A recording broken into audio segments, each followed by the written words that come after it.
Have you ever been writing about a book and just felt like you're, well, scratching the surface? Today, we're going to crack the code on literary analysis. We've got a powerful, step-by-step framework that's going to help you write with some real insight.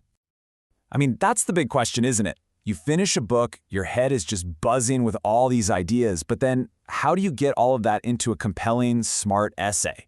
It's tough. And we've all been there. You find the perfect quote, you drop it into your paragraph, and then you just stare at it. Trying to squeeze some deep, profound meaning out of it can be so frustrating. It feels like there's a secret language you just don't know. Well, guess what? Today, we're handing you the key. All right, so here is the solution. It's a framework called PEEZLE. And honestly, you can think of it as your personal guide, your roadmap to unlocking all those hidden layers of meaning in pretty much any text you analyze. So what in the world is PEEZLE? It's an acronym, and it stands for 6 super important steps. You've got point, evidence, explanation, zoom, link, and effect. The beautiful thing is that each step builds right on top of the last one, guiding you from a simple little observation to a genuinely sophisticated analysis. Now, to really get how this works, we're not just going to talk about it in theory.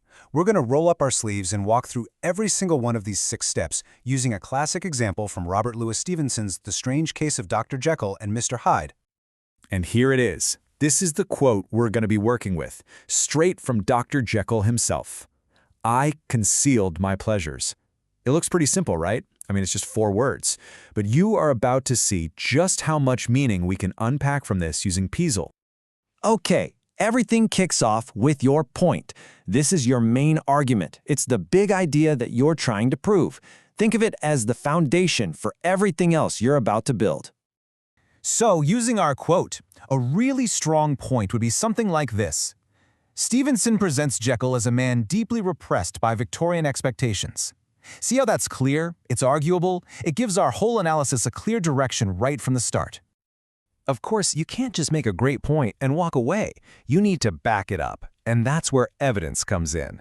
This is the moment you pull a direct quote from the text that proves the claim you just made. So, our point was all about repression, right? Well, this quote, I concealed my pleasures, is the perfect piece of evidence. It directly supports that idea. All right, now for what I think is one of the most important steps, the explanation. This is where you come in and connect the dots for your reader. A quote can't just sit there by itself. You have to unpack it and show how it proves your point. So, a good explanation could sound like, this shows Jekyll's need to hide his desires to maintain social respectability, and that is what fuels his internal conflict. You see? We're building a bridge between the evidence and the main argument. Okay, this next step, zoom, is where your analysis gets really sharp. This is where you stop being just a reader and you become more like a literary detective. You're putting a single word or a short phrase right under the microscope. Let's just zoom in on that one verb, concealed. Think about it. Jekyll didn't just hide his pleasures.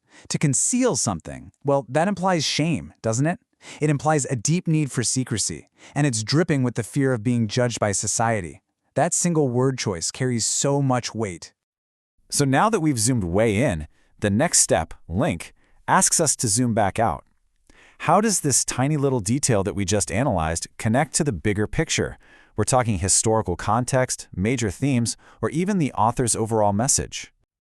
For Jekyll, this whole act of concealing links directly to this huge anxiety in Victorian society about reputation. Public appearance was everything. It taps right into this deep-seated fear from that era about what happens when you push down your natural human instincts for too long. And finally, we get to the effect. You know, great literature isn't just about ideas. It's designed to make us feel something. This last step asks you to think about that. What is the emotional or intellectual gut punch this moment is supposed to have on the person reading it? When Jekyll admits this, it creates this incredible mix of empathy and, well, unease in the reader. We kind of get his struggle, but we're also terrified of his solution. And it forces us to think about the psychological price we all pay for hiding our true selves. And there you have it. From one tiny 4-word sentence, we've built this rich, multi-layered analysis. So you've seen the 6 steps, but the real power of PEEZLE is just how versatile it is. It's not a one-trick pony for analyzing a single theme. You can use it to unlock completely different insights, all from the very same novel. Just take a look at this. For the theme of evil, we could zoom in on the phrase trampled calmly to reveal this chilling, remorseless evil. For science, focusing on the word temptation suddenly reframes discovery as a moral battle. And for identity, Jekyll's use of the word choose becomes just tragically ironic. It's the same method, but it uncovers completely different layers of meaning every time. So why is this thing so effective? Well, it's because PEEZLE isn't just some formula you mindlessly follow. It's actually a structured way of thinking that forces you to engage with the text on all these different levels. It works because it bakes in 3 key analytical skills. First, you get precision, thanks to that zoom step. Second, you develop contextual awareness, which is the whole point of the link step. And finally, you tap into emotional intelligence, because you're forced to consider the effect on the reader.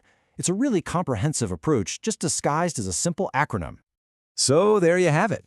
The PEEZLE framework is officially part of your analytical toolkit now. It's a clear, repeatable process that you can apply to any text you want, a poem, a play, a novel, and it'll help you uncover deeper meaning with some real confidence. The only question left is, now that you've got the tools, what truths are you going to uncover in the stories that you love? Go find out. Thanks for joining us.